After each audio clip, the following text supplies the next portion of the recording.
Hi hello welcome to PSC tricks with Ammu. അപ്പം നമ്മൾ വിവരാവകാശത്തിൻ്റെ ക്ലാസ്സസാണ് എടുത്തുകൊണ്ടിരിക്കുന്നത് കേട്ടോ.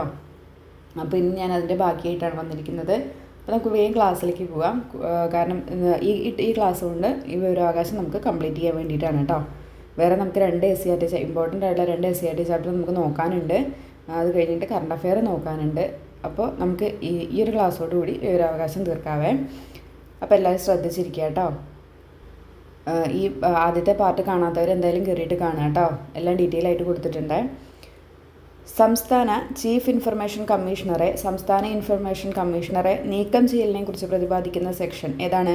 സെക്ഷൻ 17 നമ്മുടെ സംസ്ഥാനത്തെ ചീഫ് ഇൻഫർമേഷൻ കമ്മീഷണറെയും കമ്മീഷണർമാരെയും നീക്കം ചെയ്യലിനെ കുറിച്ച് പ്രതിപാദിക്കുന്നത് സെക്ഷൻ 17 കേട്ടോ. സെക്ഷൻ 17 കാരണങ്ങൾ എന്തൊക്കെയാണ്? നമ്മുടെ ദേശീയ വിവരാവകാശ കമ്മീഷൻ്റെ അതേ കാരണങ്ങൾ തന്നെയാണ് സംസ്ഥാന ചീഫ് ഇൻഫർമേഷൻ കമ്മീഷണറെയും കമ്മീഷണർമാരെയൊക്കെ നീക്കം ചെയ്യാനുള്ള കാരണങ്ങളായിട്ട് പറയുന്നത്. നമ്മൾ കഴിഞ്ഞ ക്ലാസ്സിൽ അത് ഡിസ്കസ് ചെയ്തിട്ടുണ്ട് കേട്ടോ. അപ്പോൾ അത് ഞാൻ വീണ്ടും ഇവിടെ എടുത്ത് പറയുന്നില്ല. ആ ക്ലാസ് കണ്ട് പഠിച്ചവർക്ക് അറിയാവേ. എന്തൊക്കെയായിരുന്നു? പാവപ്പെട്ടവൻ അല്ലെങ്കിൽ നിർധനൻ എന്ന് വിധിക്കുക. പിന്നെന്താണ്? നമ്മുടെ രാഷ്ട്രപതിയുടെ അഭിപ്രായത്തിൽ സദാചാര ലംഘനം ഉൾപ്പെടുന്നതായ ഒരു കുറ്റത്തിന് ശിക്ഷിക്കപ്പെടുക. പിന്നെ വേറെ എന്തൊക്കെയായിരുന്നു? അദ്ദേഹം അദ്ദേഹത്തിൻ്റെ പദവിയിലിരിക്കെ തന്നെ വേറൊരു ശമ്പളം കിട്ടുന്ന ജോലിക്കൊക്കെ പോവുക. അങ്ങനെയുള്ള കാരണങ്ങളൊക്കെ ആയിരുന്നു അതിൽ പറഞ്ഞിട്ടുണ്ടായിരുന്നത്. അതേ കാരണങ്ങൾ തന്നെയാണ് കേട്ടോ നമ്മുടെ സംസ്ഥാന ചീഫ് ഇൻഫർമേഷൻ കമ്മീഷണറെ അല്ലെങ്കിൽ ഇൻഫർമേഷൻ കമ്മീഷണർമാരെയൊക്കെ നീക്കം ചെയ്യാനുള്ള കാരണങ്ങളായിട്ടും പറയുന്നത്. വിവരാവകാശ കമ്മീഷണറുടെ അധികാരങ്ങളെയും ചുമതലകളെയും കുറിച്ച് പ്രതിപാദിക്കുന്ന വകുപ്പ് ഏതാണ്? വകുപ്പ് 18 കേട്ടോ. സെക്ഷൻ 18 വിവരാവകാശ കമ്മീഷണറുടെ അധികാരങ്ങളെയും ചുമതലകളെയും കുറിച്ച് പ്രതിപാദിക്കുന്നത്. ഇനി നോക്കൂ, കമ്മീഷൻ അതായത് വിവരാവകാശ കമ്മീഷൻ താഴെ പറയുന്ന വ്യക്തികളുടെ പരാതി സ്വീകരിക്കുകയും അന്വേഷിക്കുകയും ചെയ്യേണ്ടതാണ്. അപ്പോൾ കുറച്ച് ആളുകളുടെ പരാതി നേരിട്ട് സ്വീകരിക്കുകയും അന്വേഷിക്കുകയും ചെയ്യണം. അപ്പോൾ ആരുടെയൊക്കെയാണെന്ന് നമുക്ക് നോക്കാം. ഒരു പബ്ലിക് ഇൻഫർമേഷൻ ഓഫീസറെ നിയമിക്കാത്തതിനാൽ ആർക്കാണ് വിവരത്തിന് സമർപ്പിക്കാൻ കഴിയാതിരുന്നത്? ഒരു പബ്ലിക് ഇൻഫർമേഷൻ അവിടെ ഒരു സ്ഥലത്ത് നിയമിക്കാത്തത് കൊണ്ട് ആർക്കാണ് ഒരു വിവരം ലഭിക്കാൻ വേണ്ടിയിട്ട് ഒരു അപേക്ഷ സമർപ്പിക്കാൻ കഴിയാതിരുന്നത്? ആരാവശ്യപ്പെട്ട വിവരങ്ങളാണ് നിരസിക്കപ്പെട്ടത്? നിർദ്ദിഷ്ട സമയവിധിക്കുള്ളിൽ ആർക്കാണ് തൻ്റെ വിവിധ അഭ്യർത്ഥനയോടെ പ്രതികരണം ലഭിക്കാതിരുന്നത്? നൽകിയിരിക്കുന്ന വിവരങ്ങൾ അപൂർണമോ തെറ്റിദ്ധരിക്കപ്പെട്ടതോ തെറ്റായതോ ആണെന്ന് കരുതുന്നവർ. വിവരങ്ങൾ നേടുന്നതുമായി ബന്ധപ്പെട്ട മറ്റേതെങ്കിലും കാര്യം ആവശ്യപ്പെടുന്നവർ. അപ്പോൾ എന്തൊക്കെയാണ്? ഒരു പബ്ലിക് ഇൻഫർമേഷൻ ഓഫീസറെ ഒരു സ്ഥലത്ത് നിയമിക്കാത്തത് കൊണ്ട് ആർക്കാണോ വിവരത്തിനുള്ള അപേക്ഷ സമർപ്പിക്കാതിരിക്കാൻ കഴിയാതിരുന്നത് അവരുടെ പരാതി നേരിട്ട് സ്വീകരിക്കുകയും അന്വേഷിക്കുകയും ചെയ്യാനുള്ള ഇത് നമ്മുടെ കമ്മീഷനുണ്ട്, അധികാരം നമ്മുടെ കമ്മീഷനുണ്ട്.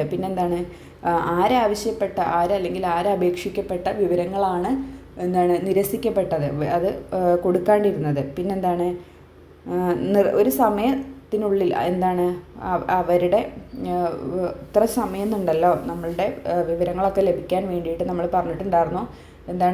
ഓരോന്നിനും ഓരോ സമയമുണ്ടെന്ന് നമ്മൾ പറഞ്ഞിട്ടുണ്ടായിരുന്നു അല്ലേ? 30 ദിവസം, 35 ദിവസം, ഇൻഫർമേഷൻ ഓഫീസർക്കാണെങ്കിൽ 30 ദിവസം, അസിസ്റ്റൻറ്റ് ഇൻഫർമേഷൻ ഓഫീസർക്കാണെങ്കിൽ 35 ദിവസം, അങ്ങനെയൊക്കെ നമ്മൾ പറഞ്ഞിട്ടുണ്ടായിരുന്നു. അപ്പോൾ അങ്ങനെ ആ സമയത്തിനുള്ളിൽ ആർക്കാണോ അവരുടെ അഭ്യർത്ഥന മാനിച്ചിട്ട് തിരിച്ച് പ്രതികരണമൊന്നും ലഭിക്കാതിരുന്നത് അവരുടെ പരാതി സ്വീകരിക്കാനും അന്വേഷിക്കാനും കമ്മീഷൻ അധികാരമുണ്ടായിരിക്കുന്നതാണ്. അവർ കൊടുത്തിരിക്കുന്ന ഒരു ഇൻഫർമേഷൻ ഓഫീസർ കൊടുത്തിരിക്കുന്ന വിവരങ്ങളൊക്കെ തെറ്റാണോ, തെറ്റിദ്ധരിക്കപ്പെട്ടതോ അല്ലെങ്കിൽ തെറ്റായതോ ആണെന്ന് അവരുടെ അപേക്ഷയും അല്ലെങ്കിൽ അവരുടെ പരാതിയും കമ്മീഷന് സ്വീകരിക്കാനും അന്വേഷിക്കാനും ചെയ്യാൻ കഴിയും. വിവരങ്ങൾ നേടുന്നതുമായി ബന്ധപ്പെട്ട മറ്റേതെങ്കിലും കാര്യം ആവശ്യപ്പെടുന്നവർ. വിവരങ്ങളുമായി സംബന്ധിച്ചിട്ടുള്ള വേറെ എന്തെങ്കിലും കാര്യങ്ങളാണ് ആവശ്യപ്പെട്ടിരുന്നവർ. അവരുടെ പരാതികളും പരാതികളും സ്വീകരിക്കാനും അന്വേഷിക്കുവാനും കമ്മീഷന് അധികാരമുണ്ടായിരിക്കും. അപ്പോൾ ഇത്രയും കാര്യങ്ങളൊന്ന് അറിഞ്ഞിരിക്കണം കേട്ടോ. ഏത് വ്യക്തികളുടെ പരാതി സ്വീകരിക്കാനും അന്വേഷിക്കാനും ഒക്കെ കമ്മീഷന് അധികാരമുണ്ട് എന്നുള്ളത് ഒന്ന് അറിഞ്ഞിരുന്നേക്കണം കേട്ടോ. ഇനി അപ്പീലുമായിട്ടുള്ള ബന്ധപ്പെട്ട സെക്ഷൻ ഏതാണ്? സെക്ഷൻ 19 കേട്ടോ. അപ്പീലുമായിട്ട് ബന്ധപ്പെട്ടിട്ടുള്ള സെക്ഷൻ ഏതാണ്? 19. അപ്പീലുമായിട്ട് ബന്ധപ്പെട്ടിരിക്കുന്ന സെക്ഷൻ ഏതാണ്? സെക്ഷൻ 19. നിയമപ്രകാരം നിർദ്ദേശിച്ചിട്ടുള്ള സമയത്ത് ഒരു തീരുമാനം ലഭിക്കാത്ത വ്യക്തിയോ അല്ലെങ്കിൽ കേന്ദ്ര സംസ്ഥാന ഇൻഫർമേഷൻ ഓഫീസറുടെ തീരുമാനത്തിൽ പരാതിയുള്ള വ്യക്തികളോ 30 ദിവസത്തിനുള്ളിൽ പബ്ലിക് ഇൻഫർമേഷൻ ഓഫീസറേക്കാൾ ഉയർന്ന റാങ്കിലുള്ള ഉദ്യോഗസ്ഥൻ്റെ അടുത്ത് അപ്പീൽ സമർപ്പിക്കേണ്ടതാണ്. ഏത് സെക്ഷൻ 19(1) പ്രകാരമാണ് കേട്ടോ. അപ്പോൾ എന്താണ്, നമ്മുടെ നിയമപ്രകാരം എന്താണ്, ഒരാൾക്കൊരു തീരുമാനം ലഭിച്ചിട്ടില്ല എന്നുണ്ടെങ്കിൽ അവർക്ക് എന്ത് ചെയ്യാൻ പറ്റും, നമ്മളുടെ ഈ കേന്ദ്ര സംസ്ഥാന ഇൻഫർമേഷൻ ഓഫീസറുടെ തീരുമാനത്തിൽ പരാതിയുള്ള വ്യക്തിയാണെങ്കിൽ അത് കിട്ടാത്തത് കൊണ്ട്, നമുക്ക് എന്താണ് ഒരു തീരുമാനം ലഭിക്കാത്തത് കൊണ്ട് എന്താണ്, ഈ പബ്ലിക് ഇൻഫർമേഷൻ ഓഫീസറേക്കാൾ ഉയർന്ന റാങ്കുള്ള ഉദ്യോഗസ്ഥൻ്റെ അടുത്ത് 30 ദിവസത്തിനുള്ളിൽ എന്താണ് ഒരു അപ്പീൽ സമർപ്പിക്കാൻ വേണ്ടിയിട്ട് പറ്റും. അത് സെക്ഷൻ 19(1) പ്രകാരം. അപ്പീൽ സമർപ്പിക്കുവാൻ കഴിയാതെ വന്നതിന് മതിയായ കാരണമുണ്ടെന്ന് അപ്പീൽ അധികാരിക്ക് ബോധ്യപ്പെട്ടാൽ നിർദ്ദിഷ്ട സമയപരിധിക്ക് ശേഷവും അപ്പീൽ സ്വീകരിക്കാവുന്നതാണ്. അപ്പോൾ ഇവിടെ 30 ദിവസത്തിനുള്ളിൽ എന്ന് പറഞ്ഞു. പക്ഷെ എന്താണ്, അപ്പീൽ സമർപ്പിക്കാൻ എന്താണ് എന്തെങ്കിലും മതിയായിട്ടുള്ള, അത്രയും റീസണബിൾ ആയിട്ടുള്ള എന്തെങ്കിലും കാര്യമുണ്ട് എന്നുണ്ടെങ്കിൽ എന്താണ്, ആ അധികാരിക്ക് അത് ബോധ്യപ്പെടുകയാണെങ്കിൽ ആ 30 ദിവസം കഴിഞ്ഞിട്ടും എന്താണ് അപ്പീൽ സ്വീകരിക്കാൻ വേണ്ടിയിട്ട് കഴിയുമെന്നാണ് കേട്ടോ പറയുന്നത്. ഇനി അപ്പീൽ സ്വീകരിച്ച് 30 ദിവസത്തിനകം അധികാരി അത് തീർപ്പാക്കിയിരിക്കണം എന്നാണ് വ്യവസ്ഥ. അപ്പോൾ 30 ദിവസത്തിനുള്ളിൽ എന്തായിരിക്കണം, ആരാണോ എന്താണ് അപ്പീൽ കൊടുത്തിരിക്കുന്നത് അത് തീർപ്പാക്കിയിരിക്കണം. ഇനി നോക്കൂ, തീരുമാനം ലഭിച്ച ശേഷം കേന്ദ്ര ഇൻഫർമേഷൻ കമ്മീഷനോ സംസ്ഥാന ഇൻഫർമേഷൻ കമ്മീഷനോ 90 ദിവസത്തിനകം രണ്ടാം അപ്പീൽ നൽകേണ്ടതാണ്. അപ്പോൾ സെക്ഷൻ 19(3) പ്രകാരമാണ് തീരുമാനം ലഭിച്ച ശേഷം കേന്ദ്ര ഇൻഫർമേഷൻ കമ്മീഷനോ അല്ലെങ്കിൽ സംസ്ഥാന ഇൻഫർമേഷൻ കമ്മീഷനോ രണ്ടാം അപ്പീൽ നൽകേണ്ടത് 90 ദിവസത്തിനുള്ളിലാണ്, സെക്ഷൻ 19(3) പ്രകാരം. എന്നാൽ എന്താണ്, കേന്ദ്ര ഇൻഫർമേഷൻ കമ്മീഷനോ സംസ്ഥാന ഇൻഫർമേഷൻ കമ്മീഷനോ അപ്പീൽ സമയത്തിന് ഫയൽ ചെയ്യുന്നതിൽ നിന്ന് തടയപ്പെട്ടിരിക്കുന്നു എന്ന് ബോധ്യമാകുകയാണെങ്കിൽ 90 ദിവസ കാലാവധിക്ക് ശേഷവും അപ്പീൽ സ്വീകരിക്കാവുന്നതാണ്. ഇതൊന്ന് ഓർത്തിരുന്നാൽ മതി കേട്ടോ. മറ്റേതും ആ 30 ദിവസത്തിന് കഴിഞ്ഞിട്ടും മതിയായ കാരണങ്ങളിൽ ഉണ്ടെങ്കിൽ എന്താണ് അവർക്ക് അപേക്ഷ സ്വീകരിക്കാം എന്നുള്ളതും, ഈ 90 ദിവസ കാലാവധിക്ക് ശേഷം വീണ്ടും അപ്പീൽ സ്വീകരിക്കാം. എന്താണ്, തടയപ്പെട്ടിരിക്കുന്നു എന്ന് ബോധ്യമാകുന്നിടത്ത് വീണ്ടും 90 ദിവസ കാലാവധിക്ക് ശേഷം അപ്പീൽ സ്വീകരിക്കാവുന്നതാണ് എന്നുള്ളതും ഒന്ന് ഓർത്തിരിക്കണേ. ഇനി ഇവിടെ എടുത്തു പറയേണ്ടതാണ്, കമ്മീഷൻ നേരിട്ട് പരാതി സ്വീകരിക്കുന്ന കുറച്ച് സിറ്റുവേഷൻസ് ഉണ്ട്. അതും കൂടെ നമുക്കൊന്ന് അറിഞ്ഞിരിക്കാം. എപ്പോഴൊക്കെയാണ്, അപേക്ഷ സ്വീകരിക്കാതിരിക്കുമ്പോൾ, നിശ്ചിത സമയപരിധിക്കുള്ളിൽ അപേക്ഷ തീർപ്പാക്കാതിരിക്കുമ്പോൾ, നിയമാനുസൃതമല്ലാത്ത രീതിയിൽ ഫീസ് ആവശ്യപ്പെടുമ്പോൾ. അപ്പോൾ ഒരു ഇൻഫർമേഷൻ കമ്മീഷണർ എന്താണ് അപേക്ഷ സ്വീകരിക്കുന്നില്ല എന്നുണ്ടെങ്കിലും, പിന്നെന്താണ് അത്ര ഒരു നിശ്ചിത സമയത്തിനുള്ളിൽ എന്താണ് അപേക്ഷ തീർപ്പാക്കിയിട്ടില്ല, നമ്മൾ കൊടുത്ത അപേക്ഷ തീർപ്പാക്കിയിട്ടില്ല എന്നുണ്ടെങ്കിലും, പിന്നെന്താണ് പറഞ്ഞതിൽ കൂടുതൽ പൈസ അല്ലെങ്കിൽ നിയമത്തിലില്ലാത്ത തരത്തിൽ, ഇപ്പോൾ വിവരാവകാശ കമ്മീഷന് വിവരം നേടാൻ വേണ്ടിയിട്ട് നമുക്ക് എന്താണ് ഇത്ര രൂപ നിരക്കിൽ നമ്മൾ ഫീസ് നൽകേണ്ടതുണ്ട്. പിന്നെ നമ്മൾ പറഞ്ഞിട്ടുണ്ടായിരുന്നു BPL കുടുംബമൊക്കെ ആണെന്നുണ്ടെങ്കിൽ അത് എന്താണ് വിവരം ലഭിക്കാനുള്ളത് സൗജന്യമായിട്ട് നൽകപ്പെടുമെന്നുള്ളതൊക്കെ നമ്മൾ ഡിസ്കസ് ചെയ്തിട്ടുണ്ടായിരുന്നു. അപ്പോൾ ആ രീതിയിൽ എന്താണ് നിയമാനുസൃതമല്ലാത്ത രീതിയിൽ, നിയമത്തിലില്ലാത്ത പോലെ പൈസയൊക്കെ ആവശ്യപ്പെടുകയാണെന്നുണ്ടെങ്കിൽ, ഫീസ് ആവശ്യപ്പെടുകയാണെന്നുണ്ടെങ്കിലൊക്കെ നമ്മുടെ ഇൻഫർമേഷൻ കമ്മീഷന് നേരിട്ടിട്ട് പരാതി സ്വീകരിക്കാനുള്ള അധികാരവും ഉണ്ട് കേട്ടോ. ഇതൊന്ന് ഓർത്തിരുന്നേക്കണേ. ഇനി നമുക്ക് വീണ്ടും അപ്പീലിലേക്ക് തിരിച്ചു വരാം. വിവരം നൽകുന്നതിൻ്റെ ഫീസ് കണക്കാക്കിയതിൻ്റെ വിശദാംശങ്ങൾ അപേക്ഷകനെ അറിയിച്ചിരിക്കണം. എന്താണ്, വിവരം കൊടുത്തിട്ടുണ്ടെങ്കിൽ, അതിൻ്റെ ഫീസ് വാങ്ങിയിട്ടുണ്ടെങ്കിൽ അതിൻ്റെ വിശദാംശങ്ങൾ എന്തായിരിക്കണം, അപേക്ഷകനെ എന്തായാലും അറിയിച്ചിരിക്കണം. പരാതി ഉണ്ടെങ്കിൽ അപ്പീൽ നൽകുന്നതിന് അപ്പീൽ അധികാരിയുടെ പേരും വിലാസവും അപ്പീൽ സമർപ്പിക്കുന്നതിനുള്ള കാലാവധിയും ഇതോടൊപ്പം അപേക്ഷകനെ അറിയിക്കേണ്ടതാണ്. ഏതെങ്കിലും കാരണത്താൽ അപേക്ഷ നിരസിക്കുകയാണെങ്കിൽ അതിനുള്ള കാരണവും അപേക്ഷകനെ എന്തായാലും അറിയിക്കണം. ഇനിയിപ്പോൾ ഏതെങ്കിലും ഒരു തരത്തിൽ എന്താണ് ആ അപേക്ഷ തള്ളിപ്പോവുകയാണെങ്കിൽ അല്ലെങ്കിൽ നിരസിക്കുകയാണെങ്കിൽ അതിനുള്ള എന്താണോ കാരണം അതും എന്താണ് അപേക്ഷകനെ അറിയിക്കേണ്ടതാണ്. അപേക്ഷകൻ ആവശ്യപ്പെട്ട വിവരങ്ങൾ ഭാഗികമായി വെളിപ്പെടുത്തേണ്ടതില്ലാത്ത ഭാഗം ഒഴിവാക്കി ബാക്കി വിവരങ്ങൾ ലഭിക്കാൻ പൗരന് അവകാശമുണ്ട്. അപ്പോൾ ഒരു അപേക്ഷകൻ ആവശ്യപ്പെട്ട വിവരങ്ങളൊക്കെ എന്താണ് കുറച്ച് ആ വിവരത്തിൻ്റെ കുറച്ച് ഭാഗങ്ങൾ എന്താണ് വെളിപ്പെടുത്തേണ്ട ഇല്ലാത്ത ഉണ്ടാവുമല്ലോ. അപ്പോൾ അത് ഒഴിവാക്കിയിട്ട് എന്താണ് ബാക്കി വിവരങ്ങളൊക്കെ വേറെ ഏത് പൗരൻ ചോദിച്ചാലും എന്താണ് ലഭ്യമാക്കാനുള്ള ഒരു നിയമം ഉണ്ട്. ആ പൗരന് അതറിയാനുള്ള ഒരു അവകാശവും ഉണ്ട്. ഒരു മൂന്നാം കക്ഷിയെക്കുറിച്ചുള്ള വിവരവുമായി ബന്ധപ്പെട്ട തീരുമാനത്തിനെതിരെ അപ്പീൽ ബോധിപ്പിച്ചിട്ടുള്ളപ്പോൾ കേന്ദ്ര സംസ്ഥാന ഇൻഫർമേഷൻ കമ്മീഷൻ മൂന്നാം കക്ഷിക്ക് അദ്ദേഹത്തിൻ്റെ ഭാഗം വിശദീകരിക്കാനുള്ള ന്യായമായ അവസരം നൽകേണ്ടതാണ്. അപ്പോൾ ഒരു മൂന്നാം കക്ഷിയെക്കുറിച്ചുള്ള വിവരവുമായി ബന്ധപ്പെട്ട തീരുമാനമാണെങ്കിൽ അതിനെതിരെ ഒരു അപ്പീൽ ബോധിപ്പിക്കാനുണ്ടെങ്കിൽ എന്താണ്, കേന്ദ്ര സംസ്ഥാന ഇൻഫർമേഷൻ കമ്മീഷൻ മൂന്നാം കക്ഷിക്ക് അദ്ദേഹത്തിൻ്റെ വിവരങ്ങൾ എന്താണ്, അദ്ദേഹത്തിൻ്റെ ഭാഗം എന്താണ്, അദ്ദേഹത്തിൻ്റെ സൈഡ് വിശദീകരിക്കാനുള്ള ന്യായമായ അവസരം എന്താണ് കൊടുക്കണം എന്നാണ് കേട്ടോ ഇവിടെ പറയുന്നത്. അപ്പോൾ നമ്മൾ മുന്നത്തെ ക്ലാസ്സിൽ നമ്മൾ പറഞ്ഞിട്ടുണ്ടായിരുന്നു, അതിൻ്റെ ഈ വിവരത്തിൻ്റെ ദിവസങ്ങളുടെ സമയമൊക്കെ നമ്മൾ പറഞ്ഞ കൂട്ടത്തിൽ നമ്മൾ പറഞ്ഞിട്ടുണ്ടായിരുന്നു. മൂന്നാം കക്ഷീനെ കുറിച്ച് നമ്മൾ പറഞ്ഞിട്ടുണ്ടായിരുന്നു. സെക്ഷൻ 11 എന്താണ് മൂന്നാം കക്ഷിയെക്കുറിച്ച് പറയുന്നത് കേട്ടോ. സെക്ഷൻ 11 ഞാൻ ജസ്റ്റ് ഒന്ന് പറഞ്ഞേ ഉള്ളൂ കേട്ടോ, കഴിഞ്ഞ ക്ലാസ് കണ്ടവർക്ക് അറിയാം. അപ്പോൾ ഈ മൂന്നാം അവരുമായിട്ട് ബന്ധപ്പെട്ടിട്ടുള്ള ഒരു രഹസ്യ വിവരം എന്താണ് വേറൊരാൾ അറിയാൻ വേണ്ടിയിട്ട് ഒരു അപേക്ഷ കൊടുത്തിട്ടുണ്ടെങ്കിൽ ഈ പബ്ലിക് ഇൻഫർമേഷൻ ഓഫീസർ എന്ത് ചെയ്യണം, ഇത് മൂന്നാം കക്ഷിയെ 5 ദിവസത്തിനുള്ളിലാണ് അറിയിക്കേണ്ടത്. 5 ദിവസത്തിനുള്ളിൽ മൂന്നാം കക്ഷീനെ കുറിച്ചൊരു വിവരം ഒരാൾ ചോദിച്ചിട്ടുണ്ടെങ്കിൽ എന്താണ്, ഇത് മൂന്നാം കക്ഷിയെ അറിയിക്കേണ്ടത് 5 ദിവസത്തിനുള്ളിലാണെന്ന് നമ്മൾ കഴിഞ്ഞ ക്ലാസ്സിൽ പറഞ്ഞിട്ടുണ്ടായിരുന്നു. അപ്പോൾ അങ്ങനെ ചോദിച്ചിട്ടുണ്ടെങ്കിൽ അതിനെതിരെ, അങ്ങനെ ചോദിക്കുന്നതിനെതിരെ അദ്ദേഹത്തിന് അത് വെളിപ്പെടുത്താൻ താല്പര്യമില്ല അങ്ങനെയൊക്കെ പറഞ്ഞിട്ട് ഒരു അപ്പീൽ ബോധിപ്പിച്ചിട്ടുണ്ടെങ്കിൽ എന്താണ്, ഈ കേന്ദ്ര സംസ്ഥാന ഇൻഫർമേഷൻ കമ്മീഷൻ മൂന്നാം കക്ഷിക്ക് എന്തുകൊണ്ട് അങ്ങനെ നൽകാൻ കഴിയില്ല, എന്തുകൊണ്ട് അങ്ങനെ വിവരം നൽകാൻ കഴിയില്ല, അങ്ങനെയുള്ള എന്താണ് അവരുടെ സൈഡ് അത് വിശദീകരിക്കാനുള്ള ന്യായമായിട്ടുള്ള അവസരം നൽകേണ്ടതാണ് എന്നാണ് ഇവിടെ പറയുന്നത് കേട്ടോ. അപ്പീൽ നടപടിക്ക് ഒരു അപേക്ഷ നിരസിച്ചത് ന്യായീകരിച്ചിട്ടുള്ളപ്പോൾ അത് തെളിയിക്കാനുള്ള ബാധ്യത അപേക്ഷ നിരസിച്ച കേന്ദ്ര സംസ്ഥാന പബ്ലിക് ഇൻഫർമേഷൻ ഓഫീസറിൽ നിക്ഷിപ്തമായിരിക്കും. നിയമപ്രകാരം കേന്ദ്ര സംസ്ഥാന ഇൻഫർമേഷൻ കമ്മീഷന് താഴെ പറയുന്ന അധികാരങ്ങൾ ഉണ്ടായിരിക്കുന്നതാണ്. ഒരു അപ്പീൽ നടപടിക്ക് ഒരു അപേക്ഷകൻ എന്താണ് കൊടുത്തിട്ടുണ്ടെങ്കിൽ അത് എന്താണ് കേന്ദ്രം നിരസിച്ചു കഴിഞ്ഞാൽ വീണ്ടും ആ അപേക്ഷകാരൻ അത് ന്യായീകരിച്ചിട്ടുണ്ടെങ്കിൽ അതെന്തുകൊണ്ട് നിരസിച്ചു എന്ന് പറയാനുള്ള കർത്തവ്യം ആരിലായിരിക്കും, നിരസിച്ചിട്ടുള്ള കേന്ദ്ര സംസ്ഥാന പബ്ലിക് ഇൻഫർമേഷൻ ഓഫീസറിലായിരിക്കും അതിൻ്റെ എന്താണ് ബാധ്യത ഉണ്ടായിരിക്കുക കേട്ടോ. അതാണ് ഇവിടെ പറയുന്നത്. ഇനി ഈ നിയമപ്രകാരം കേന്ദ്ര സംസ്ഥാന ഇൻഫർമേഷൻ കമ്മീഷന് കുറച്ച് അധികാരങ്ങളൊക്കെ ഉണ്ടായിരിക്കും. അതെന്തൊക്കെയാണെന്ന് കേട്ടോ നമ്മൾ നോക്കാൻ പോകുന്നത്. ആക്ടിലെ വ്യവസ്ഥകൾ പാലിക്കുന്നതിന് ആവശ്യമായ നടപടികൾ സ്വീകരിക്കുന്നതിന് പൊതു അധികാരസ്ഥനോട് കുറച്ച് വ്യവസ്ഥകൾ ആവശ്യപ്പെടുന്നതിന്. ഇത് മൊത്തം ഒരു കൺഫ്യൂസിങ് വേർഡ്സ് ആണ് അല്ലേ, ഇതൊന്നുമില്ല. ഇപ്പം നമ്മൾ ഇപ്പോൾ പറഞ്ഞ ഈ നമ്മുടെ ഇൻഫർമേഷൻ കമ്മീഷനിലെ ആക്ടിലെ കുറേ വ്യവസ്ഥകളൊക്കെ ഉണ്ട്.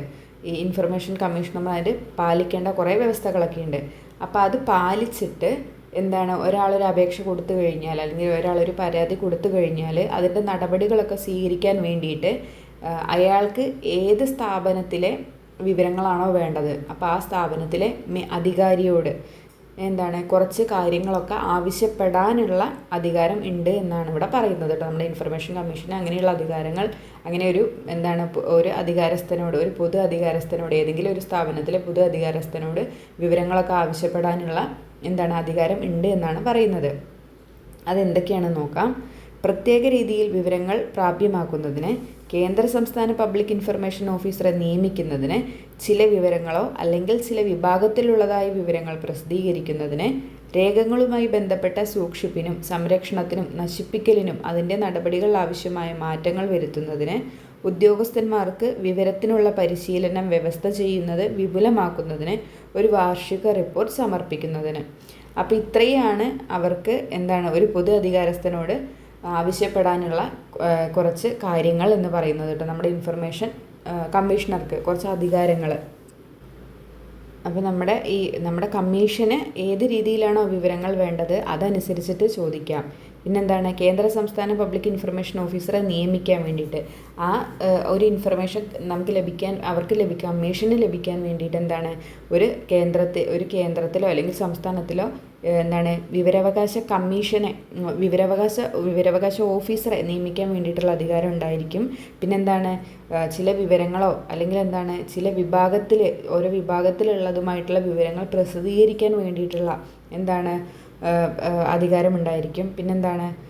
രേഖകളും പിന്നെ മറ്റു ബന്ധപ്പെട്ട സൂക്ഷിപ്പിനും സംരക്ഷണത്തിനും ഇനിയിപ്പോൾ അത് നശിപ്പിച്ചിട്ടുണ്ടെങ്കിൽ അതിൻ്റെ നടപടികളും അതിനുമായിട്ടുള്ള മാറ്റങ്ങളൊക്കെ വരുത്താൻ വേണ്ടിയിട്ട്, പിന്നെന്താണ് ഉദ്യോഗസ്ഥന്മാർക്ക് വിവരത്തിനുള്ള പരിശീലനം വ്യവസ്ഥ ചെയ്യാൻ വേണ്ടിയിട്ട്, അത് കൂട്ടാൻ വേണ്ടിയിട്ട്, അത് ഒന്നും കൂടെ ഒന്ന് വിപുലമാക്കാൻ വേണ്ടിയിട്ട്, പിന്നെന്താണ് ഒരു വാർഷിക റിപ്പോർട്ട് നൽകാൻ വേണ്ടിയിട്ട്. അപ്പോൾ ഇത്രയൊക്കെയാണ് നമ്മുടെ ഒരു പൊതു അധികാരസ്ഥനോട് നമ്മുടെ കേന്ദ്ര സംസ്ഥാന ഇൻഫർമേഷൻ കമ്മീഷന് ഉണ്ടായിരിക്കുന്ന അധികാരങ്ങൾ എന്ന് പറയുന്നത് കേട്ടോ. ഇനി പൊതു അധികാരിയോട് പരാതിക്കാരന് വന്ന നഷ്ടത്തിനോ മറ്റു ഹാനിക്കോ പരിഹാരം നൽകാൻ വേണ്ടിയിട്ടും ആവശ്യപ്പെടാനുള്ള അധികാരം നമ്മുടെ കമ്മീഷനുണ്ട് കേട്ടോ. അത് കേന്ദ്രത്തിലെ ആയാലും സംസ്ഥാനത്തിലെ ഏതെങ്കിലും വിവരാവകാശ കമ്മീഷന് ഒരു പൊതു അധികാരിയോട് പരാതിക്കാരന് വന്ന നഷ്ടത്തിനും മറ്റെന്തെങ്കിലും ഹാനികരമായിട്ട് എന്തെങ്കിലും സംഭവിച്ചിട്ടുണ്ടെങ്കിൽ അതിനും പരിഹാരം നൽകാൻ വേണ്ടിയിട്ട് ആവശ്യപ്പെടാനുള്ള അധികാരം ഉണ്ട്. പിന്നെ പിഴകൾ ചുമത്താൻ വേണ്ടിയിട്ടുള്ള അധികാരവും കമ്മീഷന് ഉണ്ട്. പിന്നെ അപേക്ഷ നിരസിക്കാൻ വേണ്ടിയിട്ടുള്ള അധികാരവും വിവരാവകാശ കമ്മീഷന് ഉണ്ടായിരിക്കുന്നതാണ്. അപ്പോൾ ഇത്രയും കാര്യങ്ങൾ ഇവിടെ ഒന്ന് ഓർത്ത് വെച്ചേക്കണേ. ഇത് ജസ്റ്റ് ഒന്ന് ഓർത്ത് വെച്ചാൽ മതി. ഇതൊന്നും ചോദിച്ച് കണ്ടിട്ടില്ല, ഡീറ്റെയിൽ ആയിട്ടൊന്ന് പറഞ്ഞു എന്നേ ഉള്ളൂ കേട്ടോ. ഇനി പെടാത്ത അങ്ങനെയൊക്കെ ചോദിച്ച് വന്നാലോ എന്ന് ചോദിച്ച് ജസ്റ്റ് ഒന്ന് ആലോചിച്ച് വെച്ചാൽ മതി. ഇവരെ അങ്ങനെ ചോദിച്ച് കണ്ടിട്ടില്ല, ഇതൊന്നും അങ്ങനെ വന്നിട്ടില്ല, പറഞ്ഞപ്പോൾ പറഞ്ഞു എന്നേ ഉള്ളൂ കേട്ടോ. പിഴകളെപ്പറ്റി പ്രതിപാദിക്കുന്ന സെക്ഷൻ ഏതാണ്? സെക്ഷൻ 20 ആണ് കേട്ടോ. സെക്ഷൻ 20-ലാണ് പിഴകളെപ്പറ്റി പ്രതിപാദിക്കുന്നത്. കേന്ദ്ര പബ്ലിക് ഇൻഫർമേഷൻ ഓഫീസറോ സംസ്ഥാന പബ്ലിക് ഇൻഫർമേഷൻ ഓഫീസറോ ഇത്രയും പറഞ്ഞ കാര്യങ്ങളുണ്ട് ഇവിടെ പറയുന്നത്.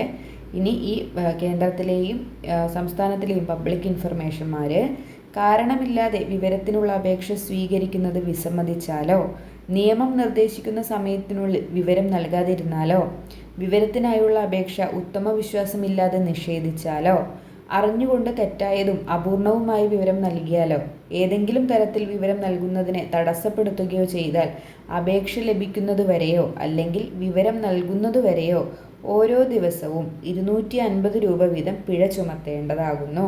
അപ്പോൾ ഈ 250 രൂപ എന്ന് പറയുന്നത് ഓരോ ദിവസമാണ്. അതാണ് ഇതുവരെ ചോദിച്ചു കണ്ടിട്ടുള്ളത്. മാക്സിമം ഏതുവരെ പോകും? 25,000 രൂപയാണ് കേട്ടോ. മാക്സിമം 25,000 രൂപയിൽ കവിയാൻ വേണ്ടിയിട്ട് പാടില്ല അവരുടെ പിഴ എന്ന് പറയുന്നത് കേട്ടോ. അപ്പോൾ 250, 25,000 ഇതുവരെ ചോദിച്ചു കണ്ടിട്ടുള്ളത് കേട്ടോ.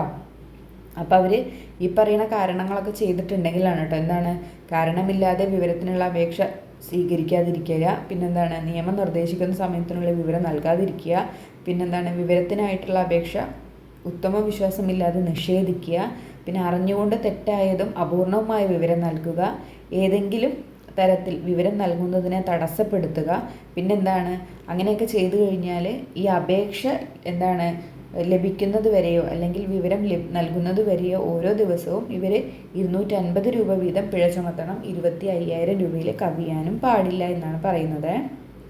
അപ്പോൾ ഇതിവിടെ ഓർത്തിരിക്കണം, ഇത് ഇമ്പോർട്ടൻ്റ് ആണ്. 250ഉം 25,000ഉം. ഇനി ഇവിടെ ഒരു കേസ് പറയുന്നുണ്ട്, അതൊന്ന് ശ്രദ്ധിച്ചേക്കണേ. കേന്ദ്ര സർക്കാരിൽ സ്ഥാപിതമായിട്ടുള്ള സംഘടനകൾക്കും രണ്ടാം പട്ടികയിൽ ഉൾപ്പെടുത്തിയിട്ടുള്ള രഹസ്യാന്വേഷണ സുരക്ഷാ സംഘടനകൾക്കും അത്തരം സംഘടനകൾ ആ സർക്കാരിന് നൽകിയിട്ടുള്ള ഏതെങ്കിലും വിവരത്തിനും ആക്ട് ബാധകമായിരിക്കുന്നതല്ല എന്ന് ഏത് പറയുന്നു? സെക്ഷൻ 24 പറയുന്നുണ്ട്. എന്താണ് പറഞ്ഞിരിക്കുന്നത്? കേന്ദ്ര സർക്കാരിൽ സ്ഥാപിതമായിട്ടുള്ള സംഘടനകൾക്കോ അല്ലെങ്കിൽ രണ്ടാം പട്ടികയിൽ ഉൾപ്പെടുത്തിയിട്ടുള്ള, ഈ രണ്ടാം പട്ടികയിൽ എന്തായിരുന്നു ഉണ്ടായിരുന്നത്? വിവരം നിഷേധിക്കുന്ന സ്ഥാപനങ്ങളെ ഉൾപ്പെടുത്തിയിരിക്കുന്നതാണ്. ഏതൊക്കെ സ്ഥാപനങ്ങളാണ് വിവരങ്ങൾ നിഷേധിക്കുന്നത് എന്ന് ഉൾപ്പെടുത്തിയിരിക്കുന്നതാണ് നമ്മുടെ രണ്ടാം പട്ടിക എന്ന് പറയുന്നത് കേട്ടോ. അപ്പോൾ അതിൽ ഉൾപ്പെടുത്തിയിട്ടുള്ള രഹസ്യാന്വേഷണ സുരക്ഷാ സംഘടനകൾക്കും പിന്നെ അത്തരം സംഘടനകൾ ആ സർക്കാരിനെ നൽകിയിട്ടുള്ള ഏതെങ്കിലും വിവരത്തിനും ആക്ട് ബാധകമായിരിക്കുന്നതല്ല എന്ന് പറയുന്നത് സെക്ഷൻ 24 കേട്ടോ. അതായത് അതിലുള്ള വിവരങ്ങളൊന്നും എന്ത് ചെയ്യാൻ പാടില്ല, പുറത്ത് ഒരാൾക്ക് പറഞ്ഞു കൊടുക്കാൻ വേണ്ടിയിട്ട് പറ്റില്ല എന്നാണ് പറയുന്നത് സെക്ഷൻ 24 പ്രകാരമേ. ഇനി ഏതൊക്കെയാണ് നമ്മുടെ കേരള സർക്കാരിൻ്റെ വിവരാവകാശ നിയമത്തിൽ നിന്നും ഒഴിവാക്കപ്പെട്ടിട്ടുള്ള സ്ഥാപനങ്ങളെന്ന് നോക്കാം. ഇതുവരെ ചോദിച്ചു കണ്ടിട്ടില്ല, കേന്ദ്ര സ്ഥാപനങ്ങളാണ് ചോദിച്ചിട്ടുള്ളത്. എന്നാലും നമ്മൾ കേരളം കൂടെ ഒന്ന് അറിഞ്ഞിരിക്കാം. സെക്ഷൻ 24(4) പ്രകാരമാണ് കേട്ടോ നമ്മുടെ കേരള സർക്കാരിൻ്റെ വിവരാവകാശ നിയമത്തിൽ നിന്നും കുറച്ച് സ്ഥാപനങ്ങൾ ഒഴിവാക്കിയിട്ടുള്ളത്. ഏതൊക്കെയാണെന്ന് നോക്കാം.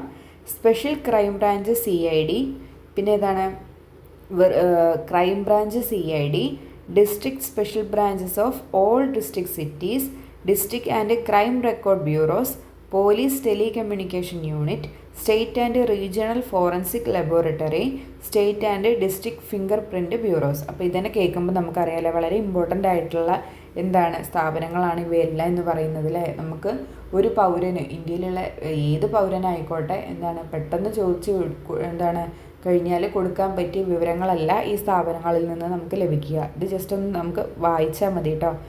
ഇങ്ങനെ കേൾക്കുമ്പോൾ തന്നെ നമുക്ക് ഓർമ്മയിൽ വരും. അപ്പോൾ കേന്ദ്ര ഇതിൽ സർക്കാരിൽ നിന്ന് ഒഴിവാക്കിയിട്ടുള്ള സ്ഥാപനങ്ങളാണ് നമുക്ക് ഒരുപാട് കൺഫ്യൂഷൻ വരും. നമുക്ക് അതാണ് കേട്ടോ പഠിക്കേണ്ടത്.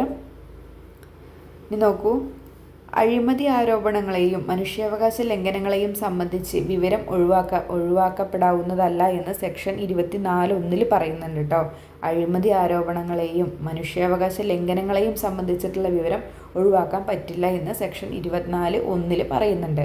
മനുഷ്യാവകാശവുമായി ബന്ധപ്പെട്ട ആരോപണം സംബന്ധിച്ച് വിവരം ആവശ്യപ്പെട്ടിട്ടുള്ള സംഗതിയിൽ പ്രസ്തുത വിവരം കേന്ദ്ര ഇൻഫർമേഷൻ കമ്മീഷൻ്റെ അംഗീകാരത്തിന് ശേഷം മാത്രമേ നൽകാൻ പാടുള്ളൂ കേട്ടോ.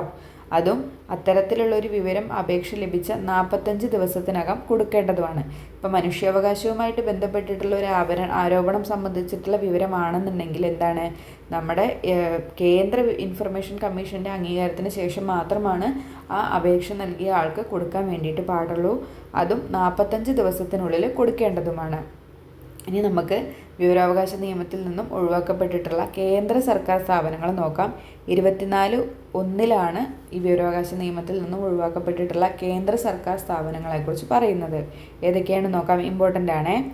ഇൻ്റലിജൻസ് ബ്യൂറോ ഉണ്ട്, ആസാം റൈഫിൾസ് ഉണ്ട്, Sashastra Seema Bal, national investigation agency, central bureau of investigation, border road development board, പിന്നെ national security council secretariat, defence research and development organisation, finance intelligence unit India, special protection group, directorate general of income tax, narcotic control bureau, border security force, central reserve police force, Indo Tibetan border police, national security guard, directorate of revenue intelligence, central economic intelligence bureau, director of enforcement. അപ്പോൾ ഇത്രയും സ്ഥാപനങ്ങളാണ് നമ്മുടെ കേന്ദ്ര സർക്കാരിൽ നിന്നും വിവരാവകാശ നിയമത്തിൽ നിന്നും ഒഴിവാക്കപ്പെട്ടിട്ടുള്ള കേന്ദ്ര സർക്കാർ സ്ഥാപനങ്ങൾ എന്ന് പറയുന്നത് കേട്ടോ. ഇതിൽ ഇൻ്റലിജൻസ് ബ്യൂറോ, അസാം റൈഫിൾസ്, ശാസ്ത്ര സീമാ ബില്ല് ഇത്രയും ചോദിച്ച് കണ്ടിട്ടുണ്ട് കേട്ടോ. ഇത് രണ്ടുമാണ് കൂടുതലും ചോദിച്ച് കണ്ടിട്ടുള്ളത്. ഇനി വാർഷിക റിപ്പോർട്ട് പ്രതിപാദിക്കുന്ന സെക്ഷൻ ഏതാണ്? സെക്ഷൻ 25(1) കേട്ടോ വാർഷിക റിപ്പോർട്ട്. നമ്മുടെ വിവരാവകാശ കമ്മീഷനുമായി ബന്ധപ്പെട്ടിട്ടുള്ള വാർഷിക റിപ്പോർട്ട് പ്രതിപാദിക്കുന്നത് സെക്ഷൻ 25(1) കേന്ദ്ര വിവരാവകാശ കമ്മീഷൻ അതിൻ്റെ വാർഷിക റിപ്പോർട്ട് കേന്ദ്ര സർക്കാരിന് സമർപ്പിക്കുന്നു. കേന്ദ്ര സർക്കാർ ഈ റിപ്പോർട്ട് പാർലമെൻറ്റിൻ്റെ ഇരുസഭയ്ക്ക് മുമ്പാകെ സമർപ്പിക്കുന്നു. സംസ്ഥാന വിവരാവകാശ കമ്മീഷൻ അതിൻ്റെ വാർഷിക റിപ്പോർട്ട് സംസ്ഥാന സർക്കാരിനാണ് സമർപ്പിക്കുന്നത്. ശേഷം അതെന്ത് ചെയ്യും? സംസ്ഥാന നിയമസഭയുടെ മുമ്പാകെ സമർപ്പിക്കുകയും ചെയ്യും. അപ്പോൾ ഇത് രണ്ടും ചോദിച്ചു കണ്ടിട്ടുണ്ട്, ഇമ്പോർട്ടൻ്റ് ആണ്. ഇനി നിങ്ങൾക്ക് വേണ്ടിയിട്ട് ഞാനൊരു ക്വസ്റ്റ്യൻ ഇട്ടിട്ടുണ്ട്. പരമാവധി കാണുന്നവർ ഇതിൻ്റെ ആൻസർ ഒന്ന് കറക്റ്റാക്കിയിട്ട് കമൻറ്റ് ചെയ്യാൻ വേണ്ടിയിട്ട് ശ്രമിക്കുക കേട്ടോ. 2005 വിവരാവകാശ നിയമപ്രകാരം പൗരന് ലഭിക്കാവുന്ന വിവരവുമായി ബന്ധപ്പെട്ട ശരിയുത്തരം ഏതാണ്? ആഗ്രഹിക്കുന്ന ഏതൊരു വിവരവും ലഭ്യമാകുന്നതാണ്. സ്ഥാപനങ്ങളുടെ പക്കലുള്ള എല്ലാ വിവരങ്ങളും ലഭ്യമാകുന്നതാണ്. വകുപ്പ് 8, 9 എന്നിവയിൽ പറഞ്ഞിട്ടുള്ളതൊഴികെ പൊതു അധികാര സ്ഥാപനങ്ങളുടെ പക്കലുള്ള വിവരങ്ങൾ ലഭ്യമാകുന്നതാണ്. ഭരണഘടനാ സ്ഥാപനങ്ങളുടെ വിവരങ്ങൾ മാത്രം ലഭ്യമാകുന്നതാണ്. അപ്പോൾ ഇതിൻ്റെ ആൻസർ നിങ്ങൾ എന്ത് ചെയ്യുക? ഒന്ന് കമൻറ്റ് ചെയ്തേക്കാം കേട്ടോ. എത്ര പേര് ശരിയാക്കും നോക്കട്ടെ. ഇനി നമുക്ക് വിവരാവകാശ കമ്മീഷനുമായി ബന്ധപ്പെട്ടുള്ള കുറച്ച് ക്വസ്റ്റ്യൻസ് നോക്കാം. വിവരാവകാശ നിയമപ്രകാരം 2005 പ്രകാരമാണ് വിവരം ലഭിക്കുന്നതിന് അപേക്ഷകൻ അപേക്ഷാ ഫീസായി നൽകേണ്ട തുക എത്രയെന്നാണ് ചോദിച്ചിരിക്കുന്നത്. എത്രയാണ്? 10 രൂപയാണ് കേട്ടോ നൽകേണ്ടത്. 10 രൂപയാണ് വിവരാവകാശ നിയമപ്രകാരം വിവരം ലഭിക്കുന്നത് അപേക്ഷകൻ അപേക്ഷാ ഫീസായിട്ട് നൽകേണ്ട തുക എന്ന് പറയുന്നത് 10 രൂപയാണ്. ചീഫ് ഇൻഫർമേഷൻ കമ്മീഷണറുടെ നിയമനവുമായി ബന്ധപ്പെട്ട് താഴെ തന്നിരിക്കുന്ന പ്രസ്താവനകളിൽ ശരിയായിട്ടുള്ളവ ഏതെന്നാണ് ചോദിച്ചിരിക്കുന്നത്. ഇതിനിപ്പോൾ നിലവിൽ ഇതിന് ആൻസർ ഇതിലില്ല കേട്ടോ. ഞാനിത് എടുക്കാൻ കാരണം നമ്മുടെ 2019 അമെൻമെൻറ്റ് പ്രകാരം കേന്ദ്ര സംസ്ഥാന വിവരാവകാശ കമ്മീഷൻ്റെ കാലാവധിയൊക്കെ മാറ്റിയിട്ടുണ്ട്. അതുകൊണ്ടാണ് ഞാൻ ഈ ക്വസ്റ്റ്യൻ ഇവിടെ എടുത്തിരിക്കുന്നത്. അപ്പോൾ അവരുടെ കാലാവധി എന്ന് പറയുന്നത് 3 വർഷവും പിന്നെന്താണ് 65 വയസ്സ് എന്നുള്ളതാണ് കേട്ടോ. കേന്ദ്ര സംസ്ഥാന വിവരാവകാശ കമ്മീഷണർമാരുടെ കാലാവധി എന്ന് പറയുന്നത് 3 വർഷം 65 വയസ്സാണ്. ഇമ്പോർട്ടൻ്റ് ആണ്, ഓർത്തിരിക്കണത്. 3 വർഷം 65 വയസ്സാണ്. മുഖ്യ വിവരാവകാശ കമ്മീഷണറെയും വിവരാവകാശ കമ്മീഷണർമാരെയും തിരഞ്ഞെടുക്കുന്നതിനുള്ള ശുപാർശകൾ തയ്യാറാക്കുന്ന കമ്മിറ്റിയിൽ ഉൾപ്പെടാത്തത് ആര് എന്നാണ് ചോദിച്ചിരിക്കുന്നത്. ആരാണ്? വൈസ് പ്രസിഡൻ്റ് ആണ് അല്ലേ, നമുക്കറിയാം. മുഖ്യ വിവരാവകാശ കമ്മീഷണറെയും വിവരാവകാശ കമ്മീഷണർമാരെയും തിരഞ്ഞെടുക്കുന്നതിനുള്ള ശുപാർശകൾ തയ്യാറാക്കുന്ന കമ്മിറ്റിയിൽ ഉൾപ്പെടാത്തത് ഇതിൽ വൈസ് പ്രസിഡൻ്റാണ്. പ്രധാനമന്ത്രി നാമനിർദ്ദേശം ചെയ്യുന്ന ക്യാബിനറ്റ് മന്ത്രി, ലോക്സഭാ പ്രതിപക്ഷ നേതാവ്, ഈ 3 പേരടങ്ങുന്ന ഒരു സമിതിയാണ് നമ്മളുടെ വിവരാവകാശ കമ്മീഷണറെയും വിവരാവകാശ കമ്മീഷണർമാരെയും തിരഞ്ഞെടുക്കുന്നത് കേട്ടോ. ഇതൊക്കെ നമ്മൾ മുന്നേ ഡിസ്കസ് ചെയ്തതാണ്. സംസ്ഥാനങ്ങളിൽ മുഖ്യ വിവരാവകാശ കമ്മീഷണറെ നിയമിക്കുന്നത് ആരാണ്?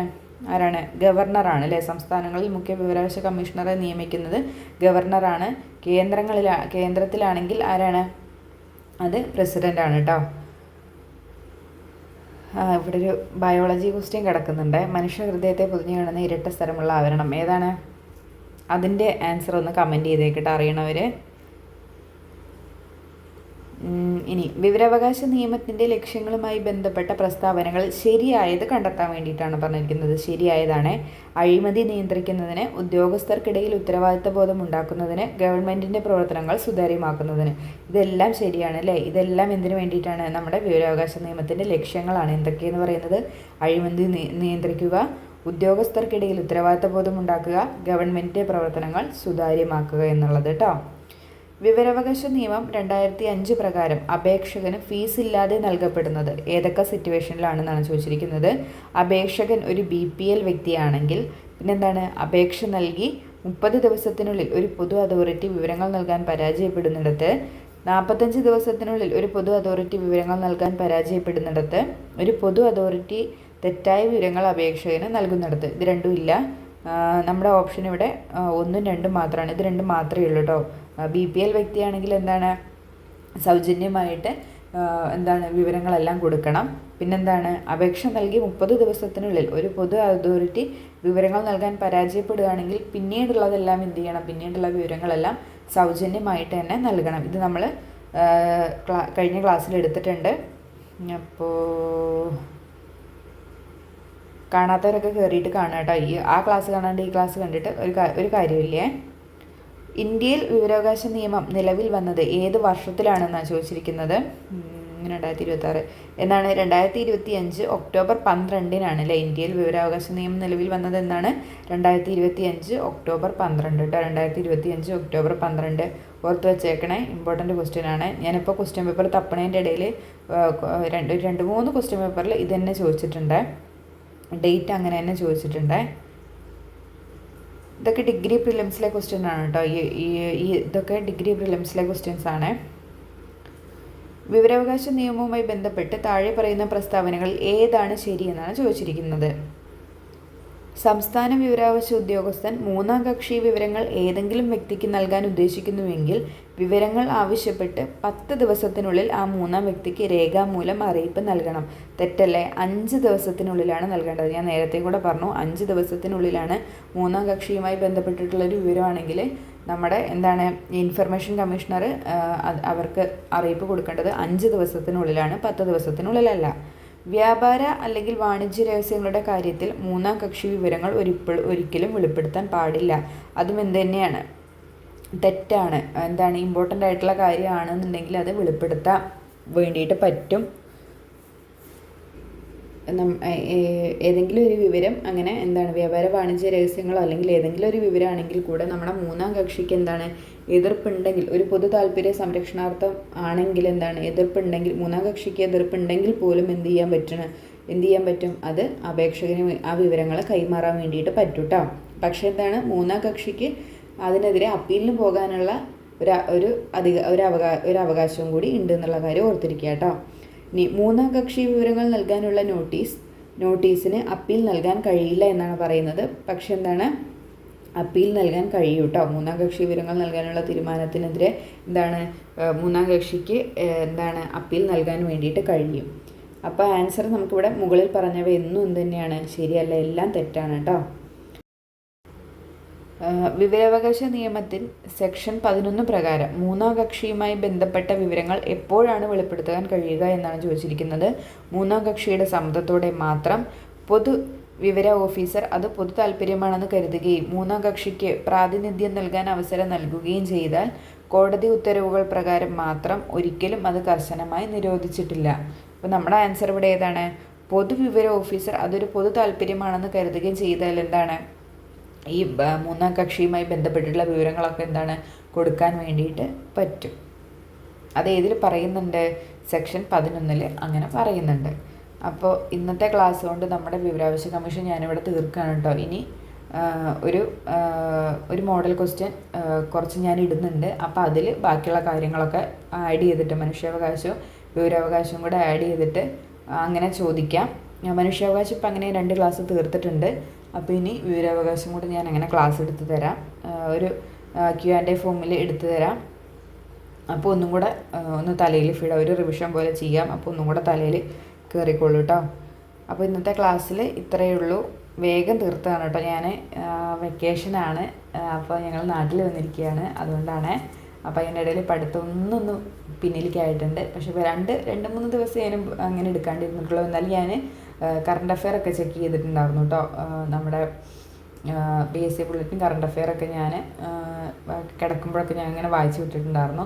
പിന്നെ കുറച്ച് SCERT ചാപ്റ്റേഴ്സിന് ഇമ്പോർട്ടൻ്റ് ആയിട്ടുള്ള SCERT ചാപ്റ്റേഴ്സ് ഉണ്ട്, അതൊക്കെ ഞാൻ വായിച്ചു വിട്ടിട്ടുണ്ട്.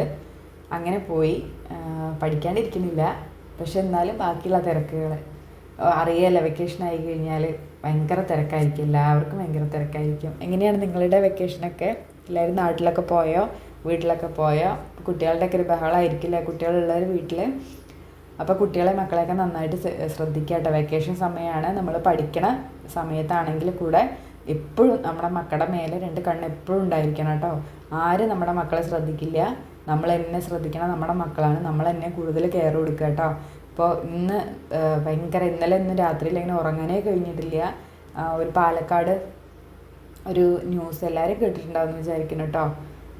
പക്ഷെ അതെന്തോ മനസ്സിനെ ഭയങ്കരമായിട്ട് ഹേർട്ട് ചെയ്തു, ഭയങ്കരമായിട്ടൊരു ബുദ്ധിമുട്ട് അനുഭവിച്ചിട്ടോ. രാത്രിയിലൊക്കെ ഒരേ പ്രാർത്ഥനയായിരുന്നു, കുഞ്ഞിനെ കിട്ടണേ എന്ന് പറഞ്ഞിട്ട്. പക്ഷെ ഇന്ന് രാവിലെയാണ് അറിഞ്ഞത്, രാവിലെയാണ് ബാക്കി വിവരം നോക്കിയത്. 12 മണിക്കൊക്കെ ഞാൻ അതിൻ്റെ അപ്ഡേറ്റുകൾ ഇങ്ങനെ നോക്കിക്കൊണ്ടിരിക്കുകയാണ്, കിട്ടിയോ എന്നുള്ളത്.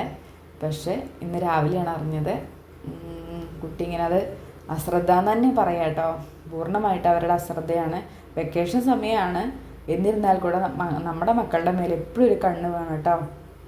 അതുമാത്രമല്ല, പല ആളുകൾ വന്നു പോകുന്ന സ്ഥലങ്ങളും ഒക്കെയാണ്. ഇപ്പം നമുക്ക് ഒരാളെയും വിശ്വസിക്കാൻ പറ്റില്ല. അപ്പം മക്കളോട് തന്നെ പറയുക, മനസ്സിലാവുന്ന പ്രായത്തിലുള്ള മക്കളാണെങ്കിൽ പറയുക, പുറത്ത് കളിക്കാൻ പോകുന്ന സമയത്തൊക്കെ ആണെങ്കിൽ ആര് വിളിച്ചാലും കൂടെ പോകാണ്ടിരിക്കുക, എപ്പോഴും കൂട്ടത്തിൽ തന്നെ ഇരിക്കുക. അങ്ങനെയൊക്കെ മക്കൾക്ക് പറഞ്ഞു കൊടുക്കുക. ആരെന്ത് കൊടുത്താലും വാങ്ങിക്കാണ്ടിരിക്കുക. അപ്പോൾ അതൊക്കെ പറഞ്ഞു കൊടുക്കുക കേട്ടോ മക്കൾക്ക്. അങ്ങനെ പറഞ്ഞു പോവും. അതെന്തോ ഭയങ്കര ഹേർട്ടായി മനസ്സിന്. ആ ഒരു മോൻ്റെ, സുഹാൻ എന്നാണ് പേര്, 6 വയസ്സ് എന്തോ ഉള്ളൂ. ഭയങ്കര ബുദ്ധിമുട്ടായി അത് ആലോചിക്കുമ്പോൾ ഈ പഠിത്തമൊക്കെ അവിടെ നിൽക്കട്ടെ എന്ന് തോന്നും. വെക്കേഷൻ സമയമല്ലേ. പക്ഷെ എന്നാലും 2 ഒപ്പം കൊണ്ടുപോകാൻ ശ്രമിക്കുക കേട്ടോ എല്ലാവരും. എപ്പോഴും മക്കളുടെ മേലെ ഒരു കണ്ണ് വേണം. ഞാൻ വീണ്ടും പറയുകയാണ്, പഠിക്കണ തിരക്കിൻ്റെ ഇടയിൽ നമ്മുടെ മക്കളെ നമ്മൾ ഇതാക്കരുത്. ഒരിക്കലും നമുക്ക് ആ ഒരു ബുദ്ധിമുട്ട് നമുക്ക് മായ്ച്ചാൽ കൂടെ പിന്നെ മാറില്ല. അപ്പോൾ അത് എല്ലാവരും ശ്രദ്ധിക്കുക, എല്ലാവരും കേട്ടോ. ഇനിയിപ്പോൾ മാരീഡ് ആവാത്ത ആൾക്കാരാണെങ്കിൽ കൂടെ നമ്മുടെ വീട്ടിൻ്റെ ഉള്ളിലുള്ള കുട്ടികളെ നമ്മൾ തന്നെ ശ്രദ്ധിക്കുക കേട്ടോ. എല്ലാവരും ജോലിക്കും തിരക്കിനൊക്കെ പോണവരാണ്. അപ്പോൾ വീട്ടിൽ ഉള്ളവരോട് കാര്യമായിട്ട് തന്നെ പറഞ്ഞിട്ടൊക്കെ പോവാം കേട്ടോ. അപ്പോൾ ഇനി വീണ്ടും ഒരു നല്ല വീഡിയോ ആയിട്ട് ഞാൻ വീണ്ടും വരാം കേട്ടോ. അപ്പോൾ അതുവരെ എല്ലാവരും നന്നായിട്ട് പഠിക്കുക കേട്ടോ. സ്പെഷ്യൽ ടോപ്പിക്കിന് വേണ്ടിയിട്ട് മാത്രം സമയം കളയരുതേ. ബാക്കിയുള്ള ടോപ്പിക്സുകൾ ഇഷ്ടം പോലെ കിടക്കുന്നുണ്ട്, എല്ലാം ഒന്ന് റിവിഷൻ ചെയ്യണേ. English, Malayalam, maths daily practice വേണം കേട്ടോ. ഇനി നമ്മുടെ മുന്നിൽ അധികം സമയമൊന്നുമില്ല. അപ്പോൾ എല്ലാവരും നന്നായിട്ട് പഠിക്കുക കേട്ടോ. അപ്പോൾ വീണ്ടും നല്ലൊരു ക്ലാസ്സിൽ കാണാം. ഞാൻ ക്ലാസ് എടുക്കുന്നതിൽ എന്തേലും ഫാൾട്ട് ഉണ്ടെങ്കിൽ അതൊക്കെ കമൻ്റായിട്ട് അറിയിക്കുക കേട്ടോ. ഞാനത് തിരുത്താൻ വേണ്ടിയിട്ട് ശ്രമിക്കാം. അപ്പോൾ അത്രയേ ഉള്ളൂ. അപ്പോൾ വീണ്ടും നല്ലൊരു ക്ലാസ് ആയിട്ട് കാണാം കേട്ടോ. Thank you.